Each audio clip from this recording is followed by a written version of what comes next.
হজরত দাউদ আলাইহিওয়াসাল্লাম একদিন খবর পেলেন হজরত ইব্রাহিম, হজরত ইসমাইল এবং হজরত ইয়াকুব আলাইহিওয়াসাল্লাম আল্লাহর কাছে কত উচ্চ মর্যাদা পেয়েছেন। তিনি কিছুক্ষণ গভীর চিন্তায় ডুবে রইলেন। এরপর মুখ তুলে আসমানের দিকে তাকিয়ে বললেন, হে আমার প্রভু, হে আমার রব, আমি কি আপনার কাছে এতটুকু প্রিয় না যে আমাকে তেমন উচ্চ মর্যাদা দান করবেন না? আল্লাহ তাআলা তখন তার হৃদয়ে ইশারা দিলেন, হে দাউদ, উচ্চ মর্যাদা সহজে লাভ করা যায় না, তার জন্য চাই কঠিন পরীক্ষা, চাই ধৈর্য, চাই সবুর। এই কথা শুনে হজরত দাউদ আলাইহিসসালাম আর স্থির থাকতে পারলেন না। কেঁদে কেঁদে ফরিয়াদ করতে লাগলেন, হে আল্লাহ, আপনি আমাকে পরীক্ষা দিন, আমি তা হাসি মুখে কবুল করব। যদি আপনার রহমত আমার সঙ্গে থাকে তাহলে আমি নিশ্চয়ই সে পরীক্ষায় উত্তীর্ণ হব। আল্লাহ তাআলা তার ফরিয়াদ কবুল করলেন। একদিন হজরত দাউদ আলাইহিসসালাম একা একা এবাদতখানায় বসে গভীর ধ্যান ও এবাদতে মগ্ন ছিলেন। হঠাৎ কোথা থেকে যেন একটি অদ্ভুত পাখি এসে ঢুকল ঘরের ভেতর। পাখিটিকে দেখে তিনি অবাক হয়ে গেলেন। পাখিটি কবুতরের মতো হলেও এর রংটা অপরূপ সোনালী বর্ণের। পাখিটার ঠোঁট, পা আর পাখা সবই ছিল যেন অলৌকিক সৌন্দর্যে ভরপুর। পাখিটা ধীরে ধীরে তার খুব কাছে চলে এলো। হজরত দাউদ আলাইহিসসালাম তাকিয়ে রইলেন। তিনি আর স্থির থাকতে পারলেন না। তার মন পাখিটা ধরার জন্য ব্যাকুল হয়ে উঠল। পাখিটাকে ধরার জন্য তিনি উঠে দাঁড়ালেন, কিন্তু তিনি একটু এগোতেই পাখিটা পিছিয়ে গেল। তিনি আরও একটু এগোতেই পাখিটা আবারও একটু সরে গেল। এভাবেই চলতে চলতে পাখিটা তাকে ধীরে ধীরে ঘরের বাইরে টেনে নিয়ে গেল। হজরত দাউদ আলাইহিসসালাম তখন পাখিটির সৌন্দর্যে এতটাই মোহিত হয়ে পড়েছিলেন যে তিনি বুঝতেই পারলেন না তিনি এবাদতের জায়গা থেকে অনেক দূরে চলে এসেছেন। পাখিটির পেছনে ছুটতে ছুটতে তিনি জঙ্গল, পাহাড়, পথঘাট পার হয়ে অবশেষে এক অচেনা রাজ্যে প্রবেশ করলেন। হজরত দাউদ আলাইহিসসালাম বুঝতেই পারলেন না তিনি কতদূর চলে এসেছেন। তখনও তার মনে একটাই প্রশ্ন ঘুরছে, পাখিটা কোথায় গেল? হঠাৎ তিনি দেখতে পেলেন তিনি একটি অপূর্ব সুন্দর ফুলের বাগানে এসে পড়েছেন। বাতাসে ভেসে আসছে নানা রঙের ফুলের ঘ্রাণ, পাখির কিচিরমিচির ধ্বনি। এমন পরিবেশে কিছুটা স্থির হয়ে দাঁড়াতেই তিনি খেয়াল করলেন পাখিটা আর নেই। তিনি বুঝতেই পারলেন না পাখিটা কোথায় উধাও হয়ে গেল আর তিনি বা এখানে কিভাবে এলেন। তিনি কিছুই মনে করতে পারছিলেন না। তার চেতনা যেন এক ধাক্কায় ফিরে এলো। মনে হলো তিনি যেন এক অজানা জগতে এসে পড়েছেন। বাগানের মধ্যে দাঁড়িয়ে থাকতে থাকতেই একজন মালি এসে পড়ল। দাউদ আলাইহিসসালাম মৃদু সুরে জিজ্ঞাসা করলেন, ভাই, বলো তো এই বাগানের মালিক কে? মালি বিনীতভাবে উত্তর দিল, এই বাগানের মালিক একজন মহসী নারী, তার নাম আফিয়া। তিনি বাগানের উপরে সেই অর্তলিকায় থাকেন। অতপর হজরত দাউদ আলাইহিসসালাম সেই মালির উত্তর শুনে দ্রুত বাগানের মধ্য দিয়ে হাঁটতে হাঁটতে সেই অর্তলিকার দিকে গেলেন। তিনি দূর থেকে একজন রমণীকে দেখতে পেলেন। তিনি কোনো সাধারণ নারী ছিলেন না, তার সৌন্দর্য ও ব্যক্তিত্ব ছিল অনন্য। তিনি ছিলেন আফিয়া। হজরত দাউদ আলাইহিসসালাম তার দিকে তাকিয়ে হৃদয়ে এক অনুভূতি টের পেলেন। তিনি মনে মনে বললেন, এই নারী যেন আল্লাহর পক্ষ থেকে আমার জীবন সঙ্গিনী হয়। তিনি সিদ্ধান্ত নিলেন এই মহিলাকে তিনি বিবাহ করবেন। কিন্তু নিশ্চিত হওয়ার জন্য পথিমধ্যে এক পথচারীকে জিজ্ঞাসা করলেন, ভাই, এই বাগানের মালিক মহিলাটির কি বিবাহ হয়েছে? পথচারী বলল, হ্যাঁ, কিছুদিন আগেই হলো, তবে আশ্চর্যের বিষয় এখনও স্বামী স্ত্রীর মধ্যে সাক্ষাৎ হয়নি। তার স্বামীর নাম আউরিয়া। সে এক সময়ের দক্ষ সৈনিক ছিল, কিন্তু সামান্য ভুলের জন্য তাকে চাকরি থেকে বরখাস্ত করা হয়েছে। এখন সে বেকার। সব শুনে হজরত দাউদ আলাইহিসসালাম মনে মনে ভাবলেন, হয়তো আল্লাহর পরীক্ষা শুরু হয়ে গেছে। তিনি পথিকের কাছ থেকে আউরিয়ার ঠিকানা নিলেন। তারপর আউরিয়ার উদ্দেশ্যে রওনা হলেন।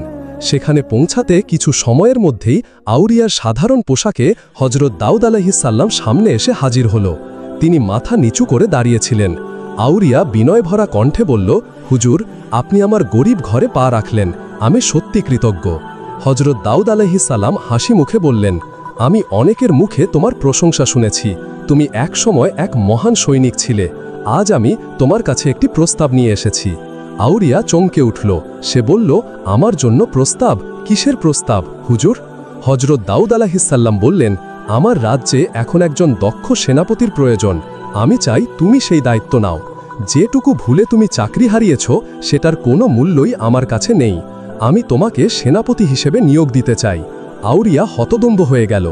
আমি আপনার সেনাপতি হব? কিন্তু হুজুর, এটা কিভাবে সম্ভব? হজরত দাউদ আলাইহিসসালাম আবারও বললেন, তুমি যদি চাও আমি তোমাকে সর্বোচ্চ সুযোগ সুবিধা, সর্বোচ্চ সম্মান দেব। সেনাবাহিনীর সবার চেয়ে তোমার বেতন বেশি হবে। মনে রেখো, আমিও একদিন সেনাপতি ছিলাম, সেখান থেকেই আজকের এই অবস্থানে এসেছি। হয়তো একদিন তুমিও পৌঁছে যাবে সেই উচ্চতায়। আউরিয়া হজরত দাউদ আলাইহিসসালামের মুখে নিজের ভাগ্য পরিবর্তনের কথা শুনে তিনি ভাবতে লাগলেন যেন আকাশ থেকে নেমে এলো সোনার সিঁড়ি। আনন্দে যেন আটকানো হয়ে গেল সে। চোখ মুখ উজ্জ্বল হয়ে উঠল, গলা কাপা কাপা সুরে বলল, হুজুর, আমি রাজি, আমি আজ থেকে আপনার সৈনিক। এই তাৎক্ষণিক সম্মান, সুবিধা আর উচ্চ বেতনের প্রলোভনে পড়ে আউরিয়া এক মুহূর্তেই যেন ভুলে গেল তার সদ্য বিবাহিত স্ত্রী আফিয়ার কথা, প্রেমের সম্পর্ক, সংসারের দায়িত্ব, সবকিছুই তখন তার কাছে তুচ্ছ মনে হলো। সে হঠাৎই যুদ্ধের জন্য আদেশ প্রার্থনা করল, হুজুর, আমায় এখনই যুদ্ধে পাঠান, আমি প্রমাণ করতে চাই আমি আপনার আস্থার যোগ্য। হজরত দাউদ আলাইহিসসালাম একটু থেমে বললেন, তুমি রোম বাহিনীর বিরুদ্ধে যুদ্ধে যাবে। এই যুদ্ধ এত সহজ নয়, এই বাহিনী কখনো হার মানেনি। তুমি প্রস্তুত তো? আউরিয়া দৃঢ় কণ্ঠে বলল, হ্যাঁ হুজুর, আল্লাহর নামে আমি প্রস্তুত।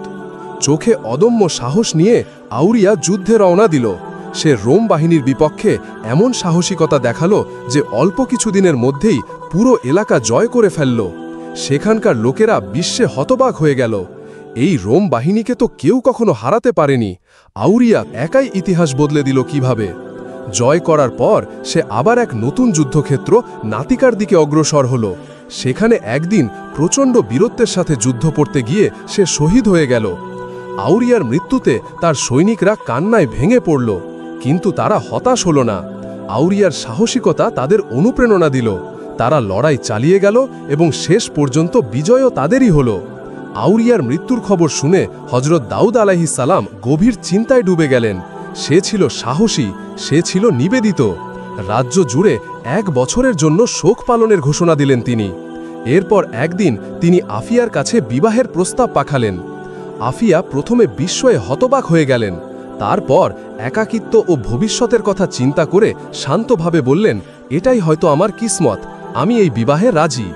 পরবর্তীতে এক বিশেষ দিনে হজরত দাউদ আলাইহিসসালাম তার রাজকর্মচারী ও দরবারের লোকজনকে নিয়ে আফিয়াকে বিয়ে করলেন এবং স্ত্রী আফিয়াকে রাজমহলে নিয়ে এলেন।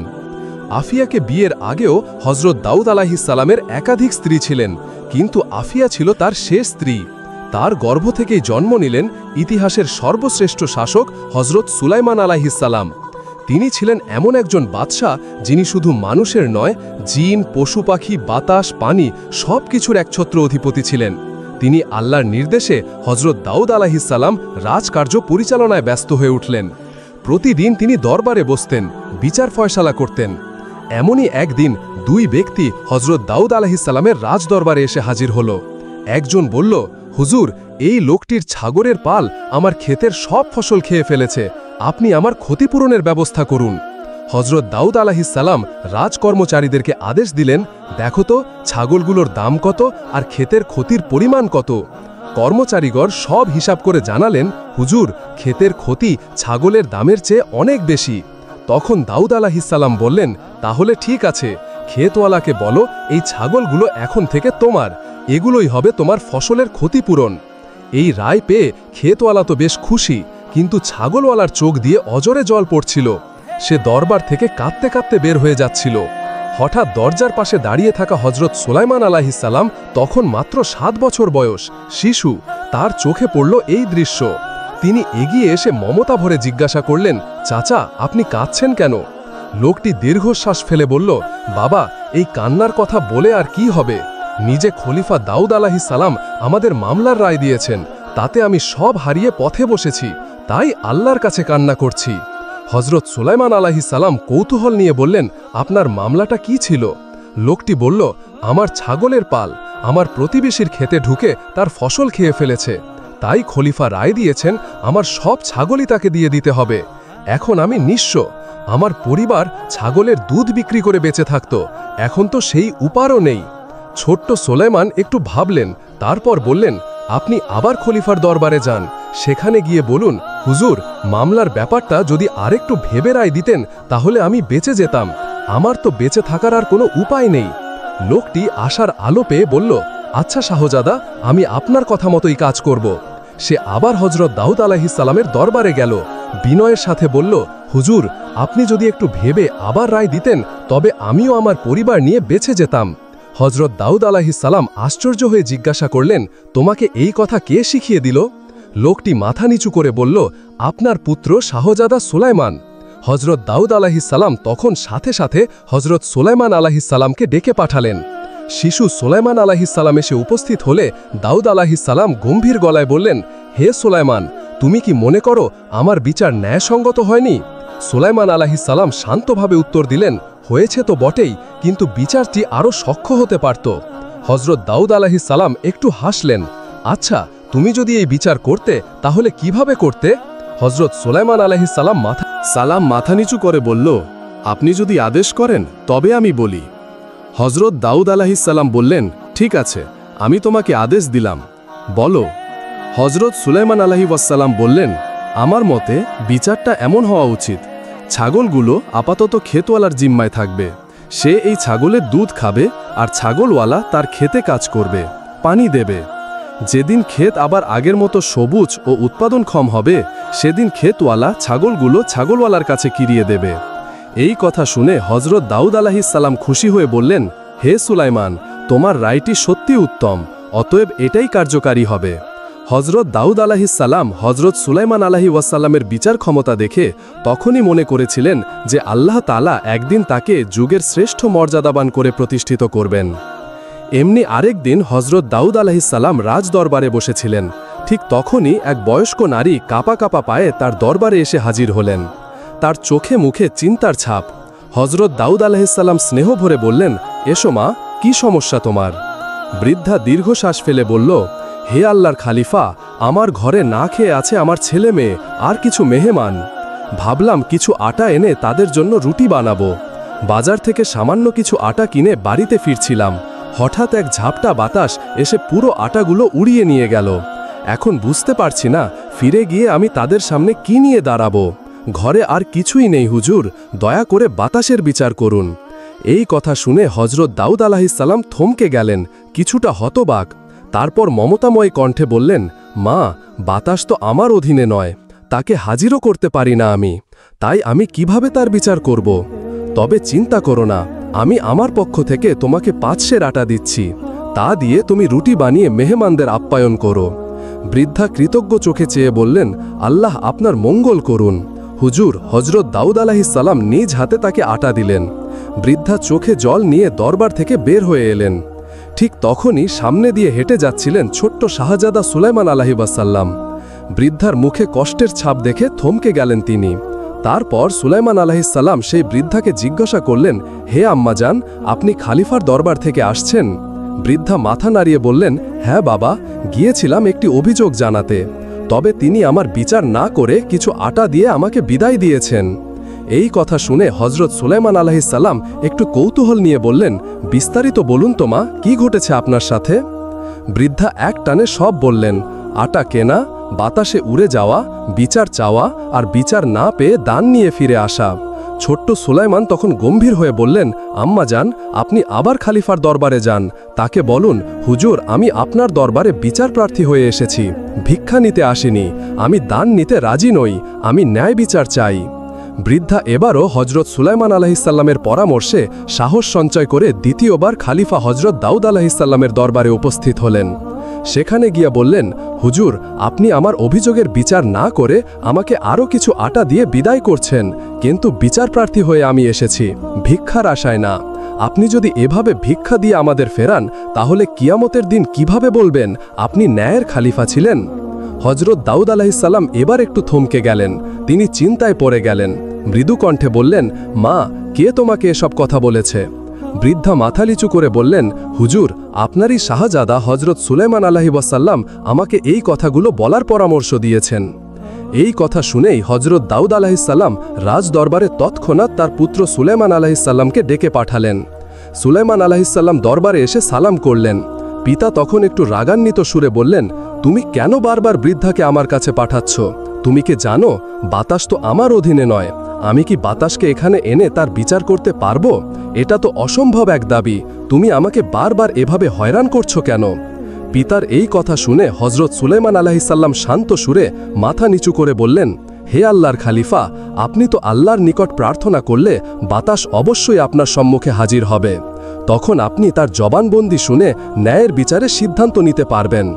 আর যদি আল্লাহ তাআলা বাতাসকে আপনার সামনে না নেন, তাহলে আপনি কিয়ামতের দিনে বলার মতো কারণ পেয়ে যাবেন যে আপনি চেষ্টা করেছিলেন। কিন্তু আপনি যদি দোয়া না করে বৃদ্ধাকে বিদায় দেন, তাহলে কিয়ামতের দিন আপনি ন্যায়ের দাবিদার হিসেবে দাঁড়াতে পারবেন না। তখন এই বৃদ্ধার অভিযোগ আপনার বিরুদ্ধে হয়ে যাবে। বিষয়টি গভীরভাবে চিন্তা করে হজরত দাউদ আলাইহিসসালাম খানিকক্ষণ নীরব রইলেন। তারপর চোখ তুলে সুলাইমান আলাইহিসসালামের দিকে তাকিয়ে বললেন, হে বাপ, তোমার কথা নিঃসন্দেহে যুক্তিসঙ্গত।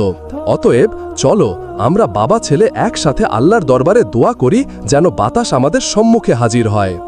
এই বলে দুই মহান নবী হাত তুললেন আকাশের দিকে, হৃদয়ের অন্তঃস্থল থেকে আল্লাহর দরবারে প্রার্থনা করলেন। আর এমন দুই নবীর দোয়া কি আল্লাহ তাআলা অগ্রাহ্য করতে পারেন? দোয়া করার সাথে সাথে আকৃতি ধারণ করে বাতাস এলো, শ্রদ্ধা ভরে দরবারে এসে দাঁড়ালো, মাথা নিচু করে দুই নবীকে সালাম করল, তারপর নীরবে দাঁড়িয়ে রইল। হজরত দাউদ আলাইহিসসালাম প্রশ্ন করলেন, হে বাতাস, তুমি কেন এই বৃদ্ধার আটা উড়িয়ে নিয়েছিলে? সে তো অসহায়, তার ঘরে মেহমান ও সন্তান ক্ষুধার্ত অবস্থায় আছে। বাতাস নম্র স্বরে জবাব দিল, হে আল্লাহর খলিফা, আমি ইচ্ছাকৃতভাবে কিছু করিনি। যখন বৃদ্ধা আটা নিয়ে ফিরছিল, ঠিক সেই সময় গভীর সমুদ্রে একটি জাহাজের তলা ফেটে গিয়েছিল। পুরো জাহাজ ডুবে যাওয়ার উপক্রম হয়। যাত্রীরা মালপত্র সব তলিয়ে যাচ্ছিল। তখন সেই যাত্রীরা আল্লাহর কাছে মান্নত করল, যদি তারা রক্ষা পায় তাহলে জাহাজের সমস্ত মালপত্র গরিব দুঃখীদের দান করে দিবে। এই জাতিদের মধ্যে এমন কিছু নেক লোক ছিল যাদের দোয়া কবুল হয়। আল্লাহ সুবহানাহু ওয়া তাআলা তখন আমাকে নির্দেশ দিলেন সেই বিপদগ্রস্ত জাহাজ রক্ষা করার জন্য। অতঃপর আমি বৃদ্ধার আটা দিয়ে সেই জাহাজের ছিদ্র বন্ধ করি, ফলে তারা মৃত্যুর হাত থেকে রক্ষা পায়। হজরত দাউদ আলাইহিসসালাম বিস্মিত হয়ে জিজ্ঞাসা করলেন, জাহাজটি এখন কোথায়? বাতাস বলল, হুজুর, এইমাত্র শহরের প্রান্তে সমুদ্রের তীরে নঙ্গর করছে। এ কথা শুনে হজরত দাউদ আলাইহিসসালাম বললেন, এবার তুমি যেতে পারো, আমি এখন এই জাহাজের খবর নিচ্ছি। অতঃপর খলিফা লোক পাঠালেন সমুদ্রের তীরে। কিছুক্ষণের মধ্যে জাহাজের নাবিক ও যাত্রীরা দরবারে এসে উপস্থিত হলেন। খলিফা তাদের দিকে তাকিয়ে বললেন, তোমরা কি আল্লাহর কাছে মান্নত করেছিলে যে যদি তোমরা রক্ষা পাও তাহলে জাহাজের সমস্ত মাল গরিবদের দান করে দিবে? তারা সবাই মাথা নেড়ে বলল, জি হুজুর, ঠিক তাই। তখন খলিফা হজরত দাউদ আলাইহিসসালাম বললেন, তাহলে তোমরা এই বৃদ্ধাকে তোমাদের মালপত্রের অর্ধেক দেবে, কারণ তারা আটা দিয়েই তো আল্লাহ তোমাদের রক্ষা করেছেন। বাকি অর্ধেক গরিব দুঃখীদের মধ্যে বিলিয়ে দেবে। যাত্রীরা খলিফার আদেশ শ্রদ্ধা ভরে মেনে নিল এবং তারা বৃদ্ধাকে নিজের সঙ্গে নিয়ে গেল আর জাহাজের মালপত্র নামিয়ে সুষ্ঠুভাবে বন্টন করল। বৃদ্ধা পেলেন অর্ধেক মালপত্র আর বাকি অর্ধেক দান করা হলো দরিদ্রদের মাঝে। এরপর অনেক দিন অতিবাহিত হয়ে যায়। একদিন হজরত দাউদ আলাইহিসসালাম পথ চলতে চলতে এক পরিচিত জায়গায় এলেন। চলতে চলতে হঠাৎ খলিফার চোখ আটকে গেল। তিনি বিস্ময়ে তাকিয়ে রইলেন, আরে, এখানে তো একসময় একটা জীর্ণশীর্ণ কুঁড়েঘর ছিল। সেই বৃদ্ধার বাড়ি এখন কোথায়? এখন সেখানে রয়েছে বিশাল প্রাসাদ, চতুর্দিকে বাগান, সুশোভিত ফুল, সামনে চত্বর জুড়ে দারোয়ান ঘোরাফেরা করছে। হজরত দাউদ আলাইহিসসালাম অবাক হয়ে আশেপাশে লোকেদেরকে জিজ্ঞাসা করলেন, এই জায়গায় এক বৃদ্ধার কুঁড়েঘর ছিল, সে এখন কোথায়? লোকেরা মাথা নেড়ে বলল, হুজুর, এই প্রাসাদ আর অর্থ লেখাগুলো সবই সেই বৃদ্ধার। শুনেছি বাতাসের বিরুদ্ধে আপনার দরবারে অভিযোগ জানিয়ে সে আজ বিপুল ধন সম্পদের মালিক হয়েছে। এখন তার সাক্ষাৎ পাওয়া সাধারণ লোকেদের পক্ষে দুঃসাধ্য। খলিফা বললেন, তাকে আমার খবর দাও। লোকেরা বৃদ্ধাকে খবর পাঠালো। খবর পেয়ে বৃদ্ধা দেরি না করে দৌড়ে এসে সালাম জানিয়ে খলিফার সামনে দাঁড়ালো। হজরত দাউদ আলাইহিসসালাম মৃদু হেসে বললেন, তুমি এমন কি নেক কাজ করেছো মা, যার কারণে আল্লাহ তোমাকে এত বড় সম্পদের মালিক করেছেন? বৃদ্ধা মাথা নিচু করে ধীরে ধীরে বলল, হুজুর, আমি তেমন কোনো বড় আমল করছি বলে মনে পড়ছে না, তবে একটা ঘটনা মনে আছে। একদিন এক ভিক্ষুক আমার বাড়ির দরজায় এসে কাঁদো কাঁদো গলায় বলল, মা, আমি 3 দিন উপবাসী, আমাকে কিছু খেতে দাও, খোদায় আমার জান বের হয়ে যাচ্ছে। আমি তাড়াতাড়ি ঘরে যাই, দেখি সামান্য একটা রুটির টুকরা ছাড়া আর কিছু নেই আমার ঘরে। আমি সেই রুটির টুকরা এনে তার হাতে দেই। সে খানিকটা রুটির টুকরা খেয়ে বলল, মা, এতে তো আমার পেটের জ্বালা মিটল না, আর কিছু যদি পেতাম। আমি বললাম, বাবা, ঘরে আর কিছুই নেই, তবে তুমি বসো, আমি আটা এনে রুটি বানিয়ে দিচ্ছি। এই কথা বলে আমি বের হই আটা আনতে, আর তখনই বাতাস এসে আমার আটা উড়িয়ে নিয়ে যায়। সেই ঘটনাতেই আমি আপনার দরবারে উপস্থিত হয়ে বাতাসের বিরুদ্ধে অভিযোগ করি। আপনি আর শাহজাদা সুলাইমান দোয়া করে বাতাসকে হাজির করেন, আর তারপর যে ডুবন্ত জাহাজের অর্ধেক সম্পদ আপনি আমাকে দিয়েছিলেন, ওটাই ছিল আমার উত্থানের শুরু। পরে আমার ছেলেরা সেই সম্পদ দিয়ে বিদেশে ব্যবসা শুরু করে, আর তাতেই আল্লাহ অনেক বরকত দেন। আজ আমি শহরের অন্যতম ধনী, হয়তো আমার চেয়ে ধনী আর চেয়েও নেই। কিন্তু হুজুর, আপনি যে দয়া করে আমাকে সম্পদ দিলেন, এবার দয়া করে এমন কিছু করে দিন যাতে আমি পরকালেও মুক্তি পাই। হজরত দাউদ আলাইহিসসালাম বৃদ্ধার কথা শুনে নরম কণ্ঠে বললেন, মাগো, তুমি যে এত বিপুল সম্পদের মালিক হয়েছ, তা আসলে সেই উড়ে যাওয়া আঠার বদলে আল্লাহ তাআলা তোমাকে সেই সামান্য ক্ষতির বিনিময়ে তোমাকে এই দুনিয়ার ধন সম্পদ দান করেছেন। তারপর তিনি একটু থেমে গভীর ভাবনায় ডুবে গিয়ে বললেন, আর তুমি যেদিন ক্ষুধার্ত ভিক্ষুককে খালি করে নিজে না খেয়ে রুটি খেয়েছিলে, তাকে অপেক্ষা করিয়ে আটা আনতে ছুটে গিয়েছিলে, তোমার সেই নির্ভেজাল নিয়ত আর নিঃস্বার্থ সেবার প্রতিদান আল্লাহ নিজ হাতে রেখেছেন পরকালের জন্য। সেই প্রতিফল হবে কেমন যে দুনিয়ার সব সম্পদ তার সামনে তুচ্ছ হয়ে যাবে। প্রিয় দর্শক, এই ছিল আজকের ভিডিওটি যদি আপনাদের ভালো লেগে থাকে তাহলে অবশ্যই